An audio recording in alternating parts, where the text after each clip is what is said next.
Nggak mungkin. Saya bilang nggak mungkin baca bisa satu halaman per 1 detik.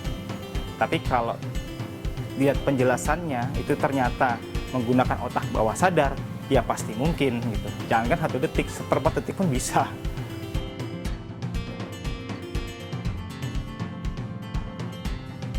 Halo, perkenalkan nama saya Riko. Saya bekerja di wira swasta dan saya sedang menyelesaikan S2 Ilmu Filsafat di UI. Sebelum saya ikut baca kilat, cara membaca saya benar-benar gak terarah.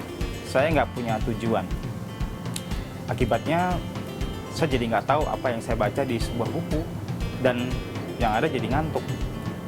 Tujuan saya membaca bubar jalan.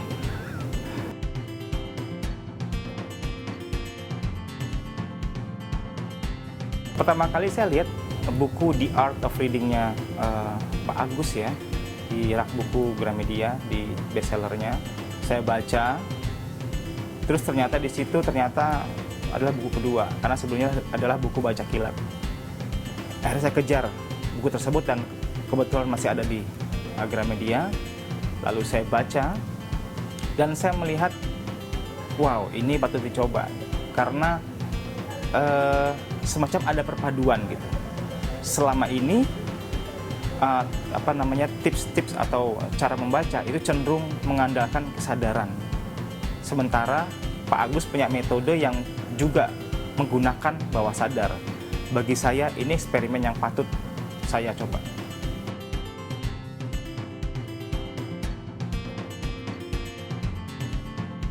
Nggak mungkin. Saya bilang nggak mungkin baca bisa satu halaman per 1 detik. Tapi ternyata nggak mungkinnya itu karena saya memahaminya dengan cara membaca yang konvensional, yaitu menggunakan kesadaran atau otak sadar. Tentu nggak mungkin gitu. Tapi kalau lihat penjelasannya itu ternyata menggunakan otak bawah sadar, ya pasti mungkin gitu. Jangankan 1 detik, seperempat detik pun bisa.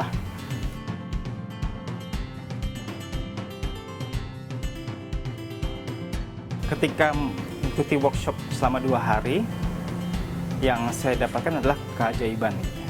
Karena mengubah pola pikir saya.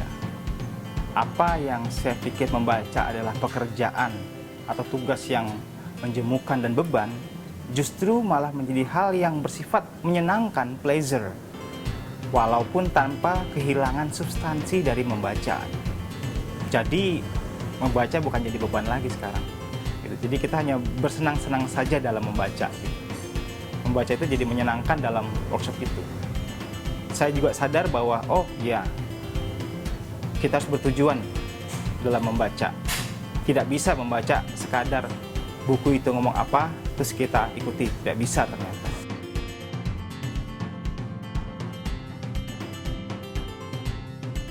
Dalam menjalani karir saya setelah mengikuti workshop ini, saya menjadi lebih jeli menyeleksi naskah-naskah yang masuk ke penerbitan saya.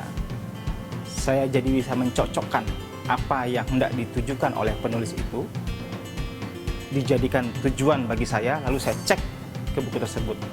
Ketika saya tidak menemukan, berarti buku tersebut sudah lewat dari sasaran, dan saya anggap nggak qualified untuk saya terbitkan.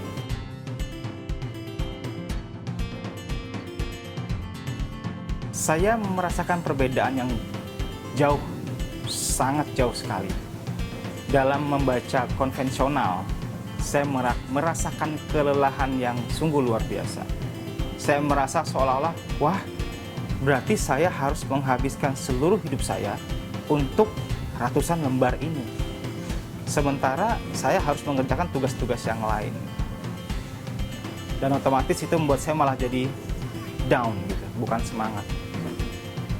Dengan baca kilat, tiba-tiba saya merasa, oh, ternyata membaca itu bukanlah sebuah proses yang dijadikan beban gitu ya. Kalau boleh mengutip Vicky, bukan mempertakut atau mempersuram justru ya. Tapi justru membuat kita semakin cerah gitu. Dan membaca akhirnya menjadi sesuatu yang harus saya lakukan.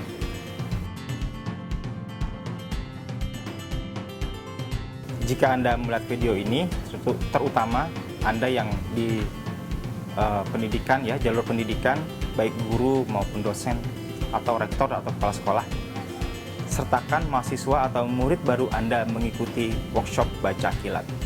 Kita harus realistis, dari SD sampai S3 yang harus mereka hadapi setiap hari adalah buku.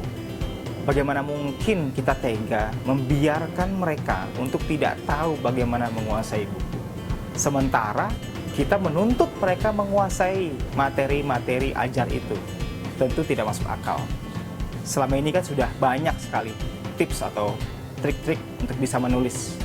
Untuk membaca ada, tapi tidak maksimal. Saya rasa ini saatnya bagi Anda menyelamatkan dalam tanda petik mahasiswa atau murid Anda untuk bisa survive dalam perkuliahan atau sekolah mereka.